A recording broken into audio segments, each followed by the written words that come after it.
राधे कृष्ण दोस्तों।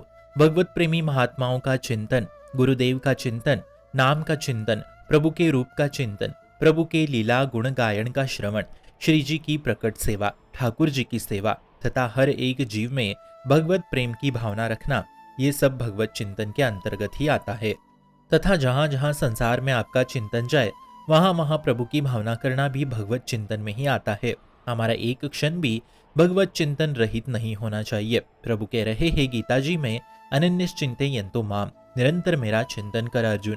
इसलिए संसार में गृहस्थ में रहते हुए भी जो व्यक्ति आपके समक्ष आ रहा है उसमें भी भगवान है, जो वस्तु आ रही है उसमें भी भगवान है, जो अन्न मिल रहा है उसमें भी भगवान है, ऐसा चिंतन हमें बना के रखना है। ये सब भगवत चिंतन के अंतर्गत ही आता है।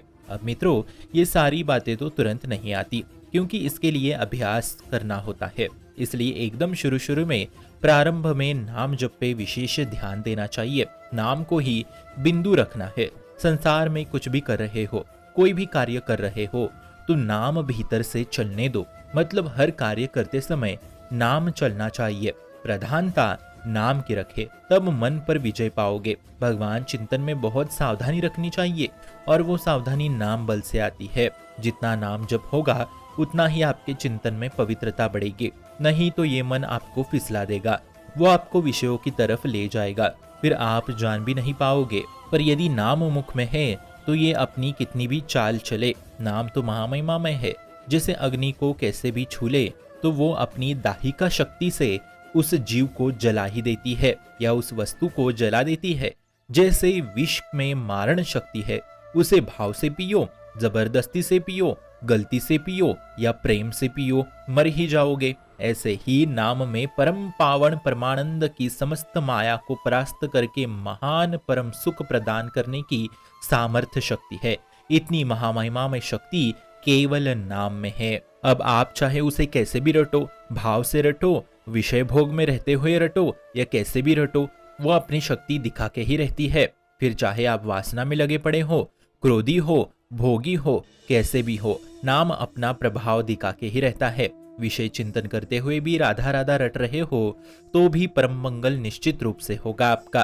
पर आप डरिए मत। निरंतर एक रस में भगवान चिंतन होना, ये तो सिद्ध पुरुषों का लक्षण है। इसलिए उतनी बड़ी आकांक्षा मत रखिए कि नाम में एक रस नहीं आ रहा है। बस जितना हो उतना तो नाम में रहने का प्रयास कीजिए, क्योंकि साधक तो अभ्यास के मार्ग में होता है। अब मित्रों, दूसरी बात, आपके मन को सबसे ज्यादा डर नाम से लगता है।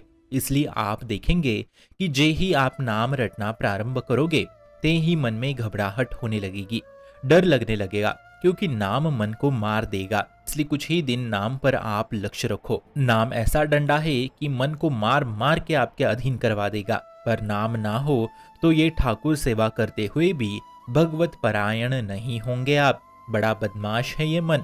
आप यहाँ ठाकुर सेवा कर रहे हो पर मन वहाँ विषय भोगों में लगा पड़ा है, तो उसका कोई मतलब नहीं है। इसलिए नाम सबसे बड़ा गुरु, नाम सबसे बड़ा ज्ञान, नाम सबसे बड़ा चिंतन, नाम सबसे बड़ा तीर्थ, नाम सबसे बड़ा बल, नाम अपार शक्तिशाली। नाम के सामने किसी की एक नहीं चलती। जैसे जिह्वा में जब नाम का बार बार घर्षण हो जाता है तो ऐसी भागवतिक ऊर्जा शक्ति प्रकट होती है कि वो तुरंत उसी क्षण सब पापों को भस्म करके एकदम उस जीव को भगवताकार वृत्ति प्रदान करती है। इसलिए कस के पकड़े रहो नाम को, फिर नाम से ऐसा भगवत चिंतन बनेगा कि वो एकदम गाढ़ चिंतन होगा। फिर उस जीव के लिए प्रभु के अलावा, नाम के अलावा और कुछ है ही नहीं। तब अखंड भगवताकार वृत्ति, चराचर जगत में एकमात्र भगवताकार वृत्ति उत्पन्न होने लगेगी। फिर इसे कहते हैं भगवत चिंतन। फिर उस जीव को कोई सुध नहीं रहती। अब आप जो भी करते हैं, सेवा, पाठ, ये सब भगवत अभ्यास है। इसके बीच में नाम डालो तो वो आपको भगवत चिंतन तक पहुंचा देगा। इसलिए निरंतर एकमात्र नाम में रहे। शुभम भवतु कल्याणमस्तु।